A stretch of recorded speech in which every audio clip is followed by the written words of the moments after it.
নমস্কার বন্ধুরা, বাংলার খবর চ্যানেলে আপনাদের স্বাগত। আপনাদের সাথে আমি প্রসেনজিৎ। আজকে যে খবরটা নিয়ে চলে আসলাম সেটা হচ্ছে, আপনারা জানেন যে গত পরশুদিন মানে শনিবার দিন বাংলাদেশের এয়ারপোর্টে আগুন ধরে যায়। সেই আগুনটা কিভাবে ধরেছিল তার কিন্তু এখনো সঠিকভাবে হদিশ পাওয়া যাচ্ছে না।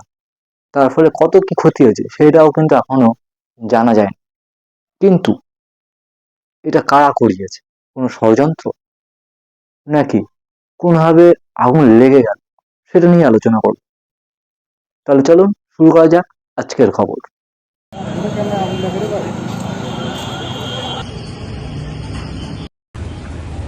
গত পরশুদিন যে ভয়াবহ আগুন ধরে যায় বাংলাদেশের ঢাকা এয়ারপোর্ট বা শাহজাহান যে এয়ারপোর্টটা, সেখানে সেই আগুন ধরে যাওয়ার ফলে কি কি ক্ষতি হয়েছে সেটা কিন্তু এখন সামনে আসেনি।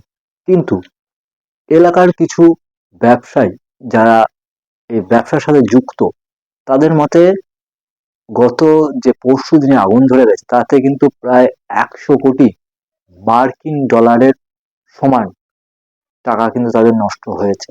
কি ছিল তাতে? বস্ত্র ছিল, এটা জানা যাচ্ছে। কিন্তু এই আগুনটা লাগলো কিভাবে? গতকালকের যে রিপোর্ট সেই অনুযায়ী যেটা পাওয়া যাচ্ছে, যে রাশিয়া থেকে বাংলাদেশ পরমাণু রিঅ্যাক্টর যেটা বলা হয়, আপনারা আবার পরমাণু বোম তৈরির জন্য যেটা, সেটা না, পরমাণু রিঅ্যাক্টর কিনেছিল, যেটা বিদ্যুৎ তৈরি বা ইলেকট্রিক্যাল। সেই রিঅ্যাক্টর কিনেছিল রবিবার দিন এনওসি নিয়ে, সেটা কমপ্লিট করা হয়েছিল। রাশিয়ার থেকে কিনেছিল এটা বাংলাদেশ। আর গতকালকে কিন্তু সেই আগুনটা ধরে যায়। তাহলে এর পিছনে কি কোনো রকম ষড়যন্ত্র?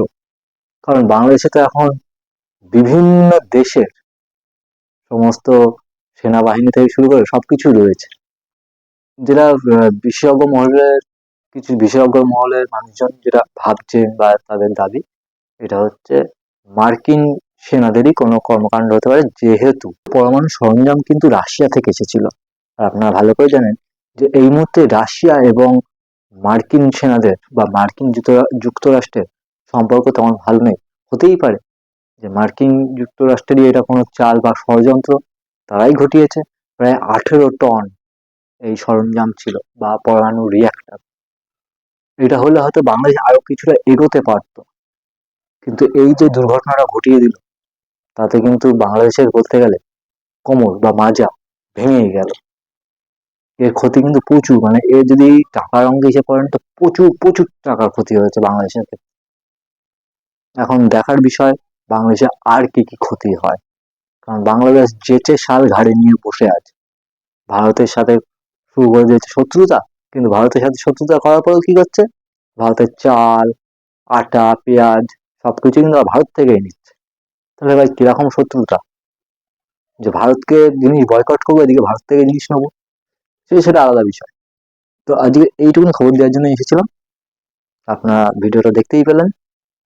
তো ধন্যবাদ বন্ধুরা, যদি ভালো লাগে লাইক কমেন্ট শেয়ার করে দেবেন, আর মনে করে সাবস্ক্রাইব করে রাখবেন।